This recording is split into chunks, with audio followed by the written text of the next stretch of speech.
আসসালামু আলাইকুম, আপনারা সবাই কেমন আছেন? আপনাদের আল্লাহর রহমত আমরা অনেক ভালো আছি।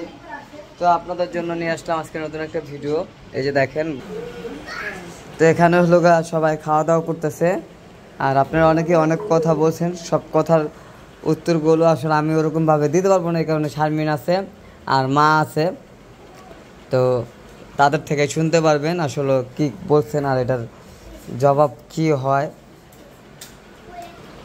ঠিক আছে, এখানে হলো অনেক পদের ভর্তা টর্তা করছে, এটা সবাই খাওয়া দাওয়া করবো, নিয়ে যাবে।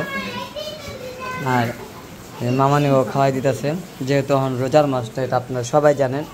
তো সাথে থাকুন, পুরো ভিডিওটা দেখতে। আর শারমিন আর মা কি বলে ওটা একটু মনোযোগ সহকারে দেখার জন্য সবাই একটু ওয়েট করেন। হ্যাঁ, কি করছো? আর ওই কইছে কে মা আমি ভিডিওটা বানাইলে মন কইছে আইছে আমি এই যে ইলিশ মাছ ভাজা, এই যে হলো শারমিনের শুটকি ভর্তা, এটা হলো চিংড়ি মাছ, এটা আবার ভাগ হয়ে গেছে না দুইটা, হ্যাঁ তারপর যে বইলে দিয়ে দিছি, এটা হলো করলা ভাজি চিংড়ি মাছ দিয়া, এখানে হচ্ছে 4 পদের ভর্তা, এটা হচ্ছে মুরগির মাংস, দেশি মুরগির মাংস, আর এটা হচ্ছে ডাল ভর্তা। তো দেখেন এখানে কতগুলো আইটেম হয়েছে, তো এত ভাত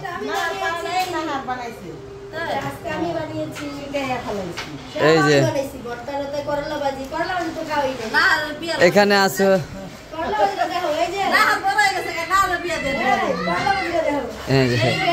মানে এই জায়গায় দেখেন কত কিছু আছে।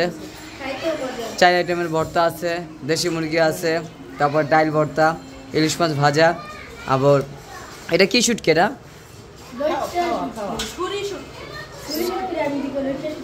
ছুরি শুটকি। তো এগুলো হলো যে, আচ্ছা এই যে এত কিছু নিয়ে যাইতেছে, এর মাঝে তার একটা কথা আছে। ওই যে আমার অনেক আপুরা আছে, ভাইরা আছে, বোনেরা আছে, মানে অনেকে অনেক কমেন্ট করতেছে যে ভাইয়া এগুলো শিরিক, এগুলো ভালো না। তো এই কারণে হলো আমাকে অনেক কমেন্ট করতেছে যে আসলে এটা বলা ঠিক না, সব কিছু আল্লাহ পাকের ইচ্ছা। আর এটা নিয়ে কি কম, আমি তো এটা নিয়ে কোনো কিছু তাহলে হ্যাঁ, এতে কোনো ভুল নাই, এতে কোনো মিথ্যা নাই।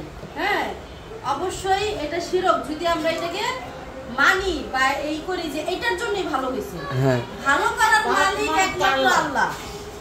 তারপর কিছু কিছু উসিলা থাকে।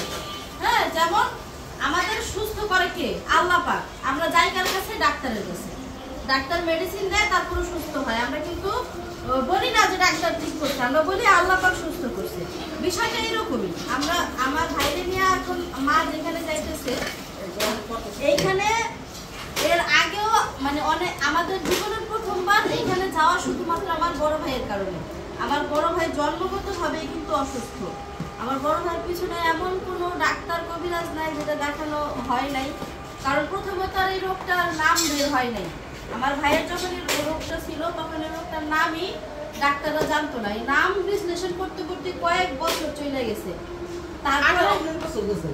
তারপরে যখন মনে করেন এইটার নাম জানা গেছে, তারপরে জানা গেল যে এইটার মানে আরো অন্যান্য কিন্তু এটার কোনো চিকিৎসা বের হয়নি। তখন শুধু এতটুকু চিকিৎসা ছিল আমার ভাইয়ের, রক্ত শেষ হয়ে যাবে রক্ত দিব, রক্ত শেষ হয়ে যাবে রক্ত দেবে, এতটুকুই। কিন্তু যখন মরণাপন্ন অবস্থা হয়ে গেছে, তখন আমাদের এক শুভাকাঙ্ক্ষী, তখন উনি হলো বলছে কি যে সবকিছুর মালিক তো আল্লাহ পাক অবশ্যই। তারপরে মানুষের একটা বিশ্বাস থাকে, আমরা যে একটা হুজুরের কাছে যাই, ওই হুজুরের কাছে তুমি বইলা দেখতে পারো তোমার ছেলের এমন একটা অসুবিধা। তখন যার বলে না যে এই একজন মা যখন অসহায় হয়ে যায়, তখন যেটা পায় সেটারই কিন্তু আঁকড়ায় ধরে বাঁচতে চায়। তখন হচ্ছে আমার মা ওই অসহায় অবস্থাতে আমার ভাইরে নিয়ে ওই মাইজবান্ডার শরীরে গিয়েছিল। যাওয়ার পরে ওইখানকার যে পীর সাহেব ওনার কাছে হুজুরের কাছে বলছে যে এমন আমার ছেলের এই সমস্যা। তখন ওইখানকার হুজুর কিছু দিছে, কি বলে ওইটা, ওয়াজিফা দিছে, কিছু আল্লাহর কালাম আর কি।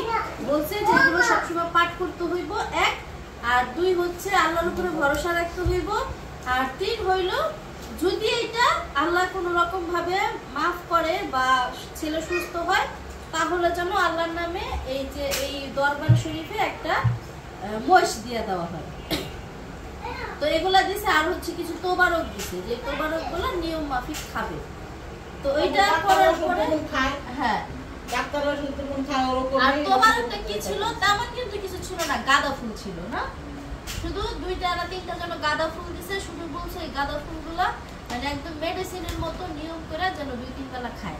তো ওইটা খাওয়ার পরে মোটামুটি প্রায় 15-20 বছর পর্যন্ত আমার ভাই সম্পূর্ণ সুস্থ ছিল। আমার ভাইয়ের কোনোদিন জ্বর আসার পরে ওষুধও খাওয়া লাগে নাই, আল্লাহ পাক সুস্থ রাখছিল। তো এখন হঠাৎ করে যখন অসুস্থ হয়ে গেছে, আমরা ব্লাড দেইনি টানা প্রায় 8-10 বছর, বেশি প্রায় 10-12 বছর পর্যন্ত কোনো ব্লাডই দেওয়া হয়নি ভাইয়ের শরীরে। কিন্তু তাও ভাইয়া সুস্থ ছিল, কাজকর্ম করছে, এদিক সেদিক গেছে, বিয়ে শাদী করছে। বিয়ে শাদীরও অনেক দিন পরে যাই হচ্ছে কি এই অসুস্থটা আবার দিয়া উঠছে।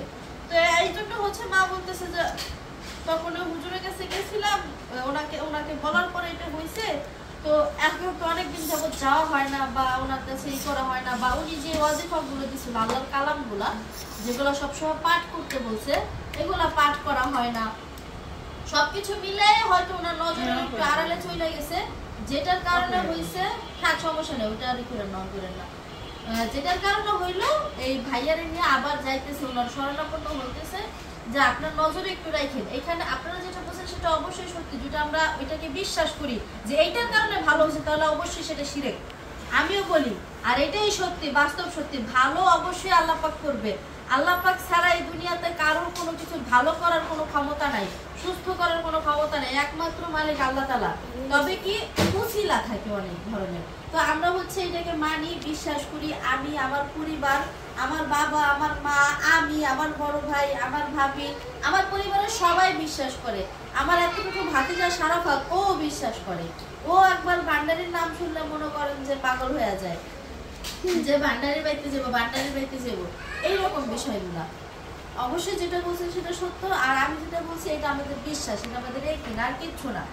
বিশ্বাসের দরিয়া পার কথা আছে না, যে তর্কে কি জানি বিশ্বাসের মিলাই বস্তু তর্কে বহুদূর, এটা নিয়ে তর্ক করলে অনেক কিছু করা যাবে। আর যদি বিশ্বাস করেন তাহলে অনেক কিছু। আমরা এরকম অনেকগুলো নজিরা দেখছি। এর মাঝখানে আমার তখন আপনারা কেউ আমাদেরকে চিনতেন না, আমার মার প্যারালাইসিসের মতো হয়ে গেছিল, মানে সে একদম হাঁটা চলা বন্ধ হয়ে গেছিল, সব ঘরের ভিতরেও পায়খানা করতো, এমন একটা পরিস্থিতি। তখন আমি ছোট, তখন আমি 7-এ মনে হয় পড়ি, তেমন ভালো রান্না বান্নাও করতে জানি না। তো ওই সময় হইলো আমার মার এরকম একটা পরিস্থিতি হয়েছিল। তখনও এরকমই অনেক ডাক্তারের কাছে গেছি, ওরকম ভালো সুবিধা হয় নাই। তারপরে যখন এই হুজুরের কাছে আবার শরণাপন্ন হয়েছি, হুজুর ভালো করছে তার না, আমি সবসময় বলতেছি যা ভালো করার মালিক আল্লাহ পাক। ওনার মা হচ্ছে স্বপ্নে দেখছে যে সে তার পীর সাহেবের সাথে দেখা করছে, এটাও দেখে নাই যে সে ভালো হয়ে গেছে বা ওইখানে গেলে ভালো হবে এরকম না। সে স্বপ্নে দেখছে তার পীর সাহেবের সাথে সে দেখা করছে, তার পীর সাহেব তার ডাকতেছে। তো তখন হচ্ছে মা কিন্তু বিছানা থেকে উঠতে পারে না, এমন একটা পরিস্থিতি, ঘরে বসে পায়খানা করে। সেই মানুষ পাগল হয়ে গেছে তার পীর সাহেবের সাথে দেখা করবে। তারপরে তার 2 দিন পরে না 3 দিন পরে সেই হুজুর হইলো আসছে হাসনাবাদ, সেই হাসনাবাদ না হয়েছে গুলশানে আসছে। সেই গুলশানে হচ্ছে গিয়ে মা আব্বা হচ্ছে মারে এই ট্যাক্সিতে করে নিয়ে গেছে। সে চিৎকার, কারণ মা বসতে পারে না, মা দাঁড়াইতে পারে না, অনেক কষ্ট করে গেছে। কষ্ট করে যাওয়ার পরে মানে পীর সাহেব কিন্তু জানে না উনি যে যাবে, কিন্তু পীর সাহেব আগেই দরজায় বলে রাখছে যে পারুল আসবে, পারুলের জন্য জায়গা ফাঁকা করে দিবে, বিষয়টা এরকম।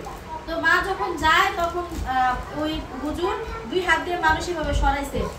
হুজুর কিন্তু দেখো নাই, মা কয়েক লক্ষ মানুষের পিছনে ছিল, হাজার হাজার মানুষের পিছনে ছিল, হুজুর দেখো নাই মায়ের, মার কোনো অস্তিত্ব নাই, মা কিন্তু বলেও নাই, ফোনও করে নাই যে আমি আসতেছি। কিন্তু সেই হুজুর ওইখান থেকে হাত দিয়ে মানুষ সরাইতেছে যে ও আসতেছে, ওরা আসতে দে। মা আব্বুর হচ্ছে গলার মধ্যে ধইরা হেসরে ওই হুজুরের কাছে গেছে। হুজুরের কাছে যাওয়ার পর যখন ওনার কাছে উনি দেখছে, মানে বলতেও হয় নাই, তুই আইসিস তুই একটা খুশি, সেই হুজুরের কথা বলছে। পরে সেম কথাই মানে ভাইয়ার বেলা যেটা বলছে যে এই তোবারকগুলো খাইবা, ওয়াজিফাগুলো পাঠ করবা, উনি কিছু আল্লাহর কালাম দেয় যেগুলো আমরা নর্মাল মানুষরা কখনোই পাঠ করি না, কিন্তু উনি যেগুলো দেয় এগুলো যদি মানুষ মানে একদম নিয়ম মাফিক চর্চা করে তার জীবনের কিছু না কিছু ভালো হয়, সেগুলো কিন্তু আল্লাহর কালামই, অন্য কিছু না। আল্লাহর কালামই দেয়, কিছু দোয়া কলমা দেয়, সেগুলো পাঠ করতে হয় সবসময়। আর ওই যে গাঁদা ফুলের একটা দেয়, তোবারক দেয়, সেই তোবারকটা হচ্ছে ওষুধের মতন করে নিয়ম করে খাইতে হয়। আলহামদুলিল্লাহ ওইটা খাওয়ার পরে আমার মায়ের যা আগে সুস্থ, সে কর্ম করে খাইতে পারে। তো এই বিষয়গুলো হচ্ছে এইরকম, তখন থেকে হচ্ছে আমরা এই বিষয়গুলোর অনেক বেশি বিশ্বাস করি, আর কিছু না। এমন না যে এইটা মানি যে সে ভালো করে দিচ্ছে, কখনোই না। ভালো করার মালিক আল্লাহ, আমরা যদি এইটা চিন্তা করি সে ভালো করে দিচ্ছে, সেটা শিরক। আপনারা যেটা বলছেন সেটাই সত্যি, সে তার মধ্যে কোনো বিন্দু পরিমাণ ভুল নাই, তারপরও একটা আস্থার জায়গা, একটা ভরসার জায়গা, এতটুকু আর কিছু না। তাই তো শুনলেন, আমি এইভাবে আর কি বুঝাইতে পারতাম না আপনাদেরকে, যেহেতু ও সুন্দর করে বুঝাই দিয়েছে। কারণ এরকম হয়েছে দেখায় ও বলতে পারছে, হয়তো বলতে পারেন যে আপনি তো কই পারতেন, আসলে আমার এত কিছু মনে নাই, এই কারণে হলো গা বলি নাই কা। তো চিন্তা ভাবনা করলাম যে না, আসলে এটা শারমিন আর মা বললেই সবচেয়ে সুন্দর হইব। তো মোটামুটি অনেক কথাই বলছে শারমিন, আর আমিও বলছি। তো কথার মাঝে যদিও ভুল ত্রুটি হয়, অবশ্যই সবাই ক্ষমা দৃষ্টিতে দেখবেন। আর ভিডিওটা যদি ভালো লাগে অবশ্যই চ্যানেলটিকে সাবস্ক্রাইব আর লাইক করে দিবেন। আর প্রত্যেকটা ভিডিওর নোটিফিকেশন যেন আপনাদের মাঝে চলে যায়। তো অনেক কথাই বলছি, কথার মাঝে ভুল ত্রুটি হয়, ক্ষমা দৃষ্টিতে দেখবেন। আজকের মতন বিদায় নিচ্ছি, সবাই ভালো থাকবেন, সুস্থ থাকবেন, আল্লাহ হাফেজ।